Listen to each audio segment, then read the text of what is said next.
So okay mga paps, musta pala? Ngayong araw pala, samahan nyo ako magpalit ng AC vent nitong Toyota Fortuner, okay?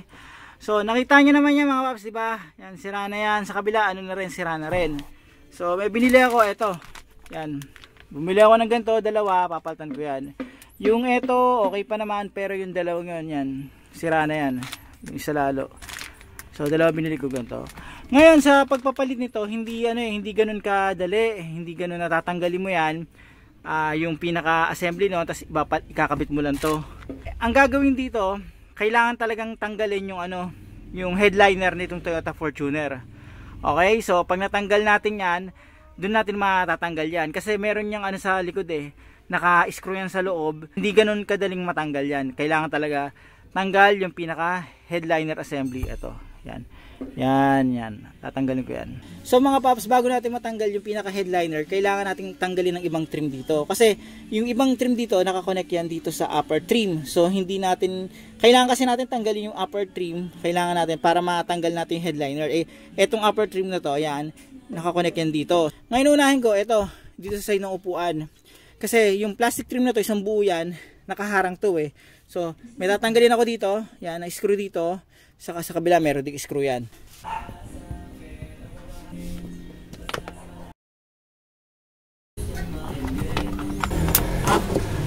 Yan. So ito na siya mga paps, yan. Tanggal ko na to. Yan. Tapos dito sa kabila, tanggal ko na rin.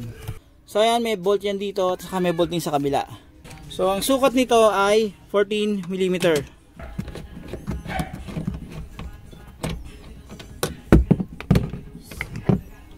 So ayan, 14mm to mga paps.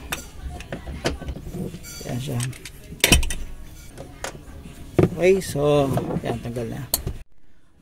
So since natanggal ko na yung pinaka bolt dito, yan, matatanggal ko na ngayon to. Okay, so ayan ayan, tatanggal ko na yan. So ayan mga paps, natanggal ko na to. So ang next natin, eto mga paps, yan, pwede nyo gumamit ang prying tool. Sa akin, ganyan ko na lang. So tanggalin natin yan. 14mm din to mga paps, 14mm.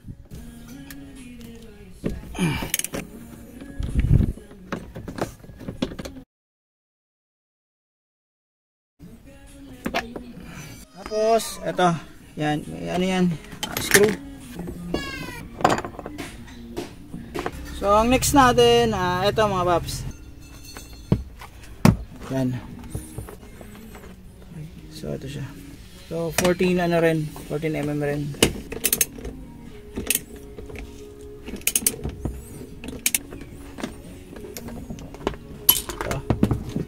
So dito naman tayo sa kabila. Yan. Kaya natin. So ito siya. 14mm din.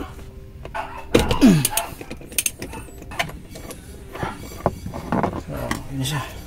So ang next ko, ito mga paps, yan. Okay, so ganyan lang. Ganun din, 14mm din.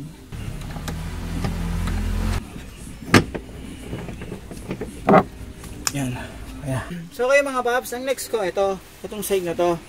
Yan. So ilahin nyo lang to. Yan. Okay, so yan siya. So ayan mga paps, natanggal ko na yung mga bolts sa ibang clip. Ngayon, meron pa isa dito. Ito. Yan. So tanggalin lang natin yan. Ayan. Okay, so ito siya. So pag natanggal na natin yon, matatanggal ko na ito pinaka plastic trim na to. Ayan.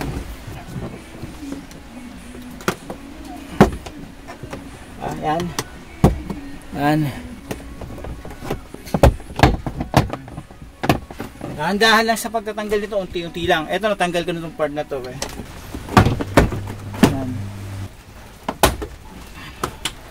So ayan na siya, ito natanggal ko na yan. Ayan.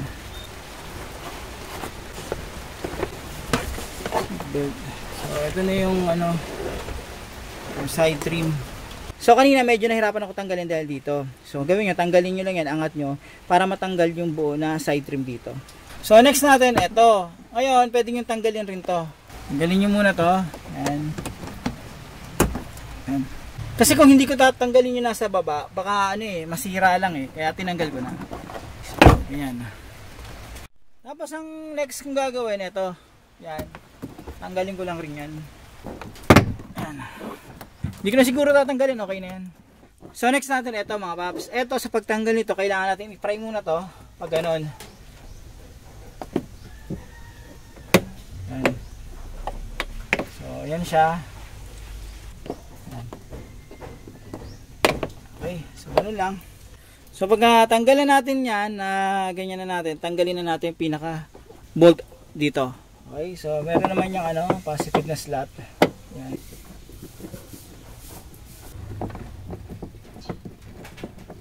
So okay na. Tapos nasusunod natin ito. Okay, sa gitna. And then, ano natin to? Yan. Okay. Yan.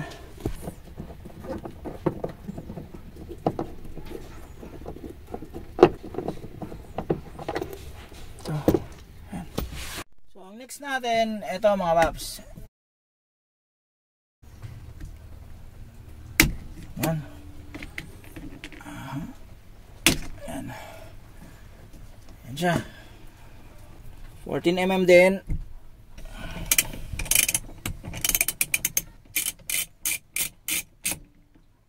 Okay. Tapos ito, tatanggalin natin to.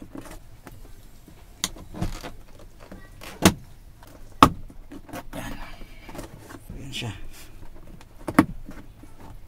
Okay. So, ayan. So, next natin, ito mga paps. Ayan, okay na. Ayan. Tapos, sa kabilang side. Ayan, okay na.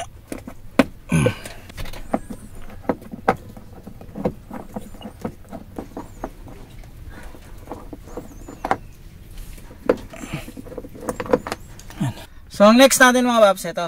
Yan. Ito yung sa A-pillar. Ngayon, tatanggalin ko muna to. So, sungkitin nyo lang yan dito. Saka dito. Yan. Yan. Yan. Yan. Tapos, taglin yun.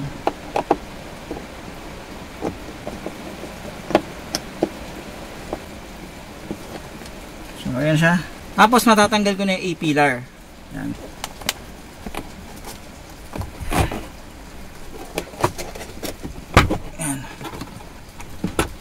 Siya, tanggal na. So okay mga paps, ayan, natanggal ko na to. Pero may susubukan lang ako diskarte. Hindi ko na muna tatanggalin to dito. Ayan, saka itong mga to, wala akong tatanggalin dyan. Kasi ang papalitan ko lang naman ito, at saka itong kabila dito. So gagawin ko, tatanggalin ko yung ibang mga trim sa gilid, dito, saka dyan. Pero hindi ko na tatanggalin yung dito. Gagawin ko na lang, ibababa, parang ganito, di ba nakaganyan yan? Igaganon ko na lang yan, ibababa ko. Para magkaroon ako ng access dito para matanggal ko to at mapaltan. So ang gagawin ko muna dito, yung procedure na ginawa ko, yung pagtatanggal ng mga bolt sa seatbelt, gagawin ko sa kabilang side. Kasi tapos na ako dito sa kabilang side eh. So tatapusin ko lang yun dito sa kabilang side. So halos same procedure lang naman yan. So okay mga paps, ayan, nakita nyo, etong kabilang side okay na to. Yung kabilang side okay na rin. So hindi ko na talaga fully disassemble yan. Ginanyan ko lang yan. Tinanggal ko yung part na taas yan. Pero nagtanggal pa rin ako sa baba para may angat ko yan. Mahila ko. So yan, nakaabang na yan. Kumbaga yung headliner mabababa ko na mamaya. Tapos yung ganito, eto, yan. Yung sa unahan na tanggal ko na. Pakita ko sa inyo kung paano ito tatanggalin. So ganito lang yung tanggalin. So eto, try nyo lang yan.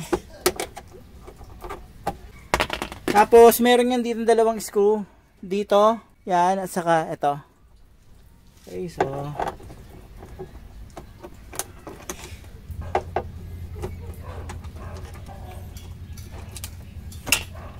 ayan na siya. Tapos meron naman yan ditong socket, yan. Ihihilahin nyo lang yan. Pupush, tapos mahihila nyo na. Ganun lang kadali yan mga paps. Mga paps, pakita ko lang.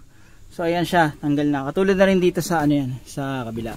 Ang next natin mga paps, ito yung mga ganyan. Yan. Yan, meron yan dyan. Yung dito sa gilid, natanggal ko na rin. Hanapin nyo na lang. Meron pa. Ayun, doon sa ano, tatlo doon meron. So yan. Tanggalin nyo lang to. Okay, so tatanggalin ko lang yung mga paps. Okay mga paps, natanggal ko na yung mga clip. Meron doon dalawa, tapos dito. Yan. yung mga ganyan, natanggal ko na yan. Yan, dito. Tapos nakalimutan ko, ito, tatanggalin ko rin pala. Yan. So okay mga paps, ayan, naset ko na lahat yan. So maluwag na yung dito, yan, dyan. Tapos natanggal ko na yung mga clip. Ito, yung mga yan. Ilaw, natanggal ko na rin. Yung handle dito, tanggal ko na rin. Yan, tanggal ko na rin yan.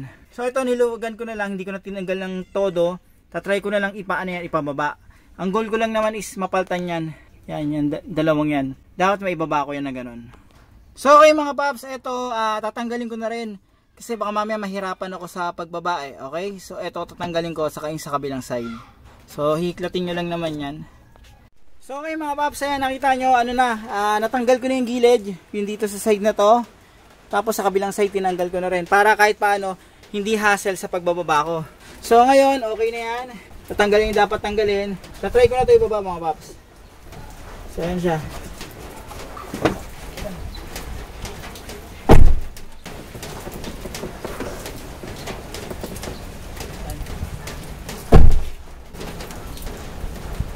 So ayan mga paps, ginabi na ako rito kasi ano hindi ko agad matapos dahil umuulan. So binaba ko na to. Ang ginawa ko na lang, nakaharang kasi dito kanina, 'di ba yung sa kabilang side yan. Tinanggal ko yan para hindi nakaharang, open ang mababa ko. Ayan. Side na to. Tapos yung dito sa kabila, dito. Tapos yung dito sa kabila, yan, tinanggal ko na rin para mababa ko na maayos. Hindi ko natatanggalin ng buo kasi ang target ko lang naman paltan yung dalawa. Yun, saka yun. Tapos ito, yan, at tinanggal ko yung connector niyan, yan. Okay, so madali naman tanggalin yan. So ito na siya. Ayan na siya. So okay mga paps, ito yung papaltan ko. Ayan siya. So kitang-kita nyo naman. Ito tanggalin nyo na rin para mababa nyo ng maayos. Yan. So ito yung papaltan ko. Okay na yan, may access na ako para matanggal to. So tignan nyo yung itsura. Yan. Tanggalin ko na yan. So ito, meron yan ditong screw. Yan, dito. Yan. Sa kabilang side meron din yan. Ulan na rito eh. Ang galing ko yung pinaka metal frame. Yan. So ito yung metal frame. Tingnan nyo yung posisyon yan So matutulak nyo na yan dyan.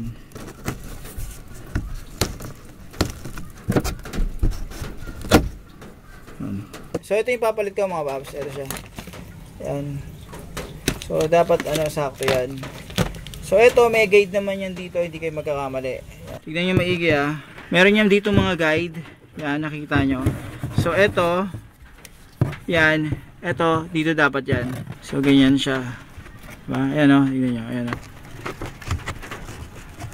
Yan, tapos, yung pinaka metal nya, ipapasok ko lang dito yan. So may guide siya dyan. Tapos, screw ko lang to dito. Ayos yung todo Yan. Butas. Yan.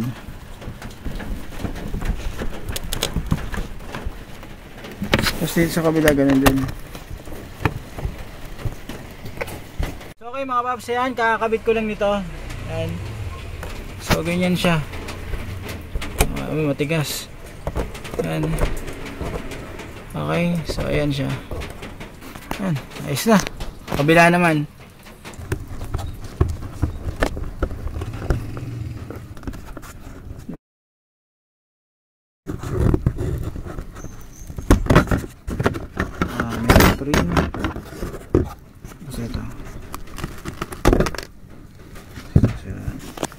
Same lang din, yung palatandaan ko na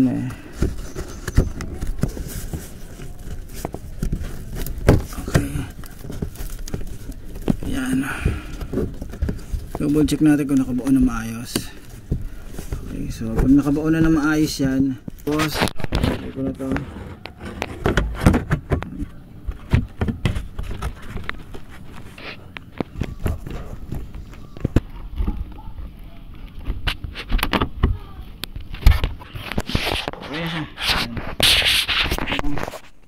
Natin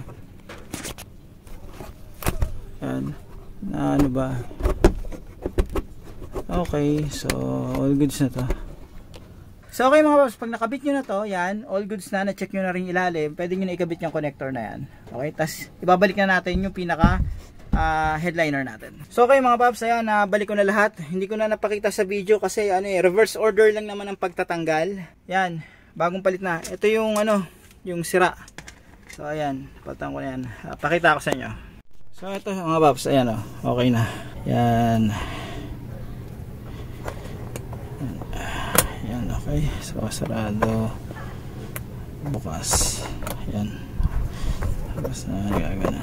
So okay mga paps, hanggang dito lang yung video ko. Sana nakatulong tong video na to in case na magpapalit kayo ng AC vent or yung AC lover. Yan, para dito sa Toyota Fortuner. So ito, halos same lang din kung magpapalit kayo ng AC lover or AC vent sa Toyota Innova. Pero pipiliin nyo maigi kasi sa Innova mas mahaba yata yung ganito kaysa dito sa Fortuner. So dapat tanggalin nyo yung talaga, yung headliner. Medyo matrabaho lang pero sulit naman. So paano mga paps, huwag nyo kalimutan i-like at subscribe ang channel ko para makagawa pa ako ng ganitong basic na video.